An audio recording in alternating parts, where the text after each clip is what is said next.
Hello friends, அடுப்பங்கரை நம்ம வீட்டு சமையலில் இன்றைக்கி மொச்சை புளி குழம்பு எப்படி செய்யலாம்னு பார்க்கலாம். ஒரு கடாயை எடுத்து வச்சுக்கலாம். நல்லெண்ணெய் ஊற்றி தாளிக்கனாலும் தாளிச்சிக்கலாம், இல்லைன்னா நம்மக்கிட்ட இருக்கிற எண்ணெயை ஊற்றிக்கலாம். நான் ரீஃபைண்ட் ஆயில் தான் ஊற்றிருக்கிறேன். ஆயில் கொஞ்சம் சேர்த்துட்டு ஒரு 1/4 ஸ்பூன் வெந்தயம், ஒரு 1/2 ஸ்பூன் கடுகு, 1/4 ஸ்பூன் ஜீரகம், ஒரு 2 வெங்காயம் மீடியம் சேர்த்து கட் பண்ணி வச்சுருக்கோம். அதையும் சேர்த்துக்கலாம். ஒரு 10 போல் சின்ன வெங்காயம், 5-6 பூண்டு பல் இது மாதிரி தட்டி சேர்த்துக்கோங்க. ஒரு கொத்து கருவேப்பிலை, ஒரு 2 தக்காளி கட் பண்ணி வச்சுருக்கேன், அதையும் சேர்த்துக்கலாம். அப்புறம் குழம்புக்கு தேவையான அளவு உப்பு, நல்லா தக்காளி மசிக்கிற அளவுக்கு வதக்கி விட்டுக்கிடலாம்.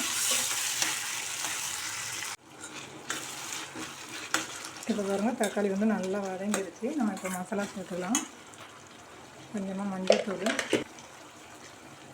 பெருங்காயத்தூள், இப்போ ஒரு 4 ஸ்பூன் அளவுக்கு குழம்பு மிளகாத்தூள். அப்படியே வெங்காயம் தக்காளியோட நம்ம மசாலாவை வந்து கொஞ்சம் வதக்கி விட்டுக்கலாம்.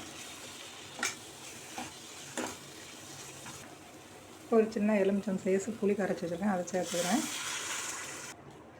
மொச்சை வந்து ஊற போட மறந்துட்டேன், அதனால் நான் வறுத்து நல்லா வேக வச்சு வச்சுருக்கேன். நம்ம ஊற போட்டோம்னா சீக்கிரமாக வெந்துடும், வறுத்து போட்டோம்னா ரொம்ப நேரம் வேக வைக்கணும்.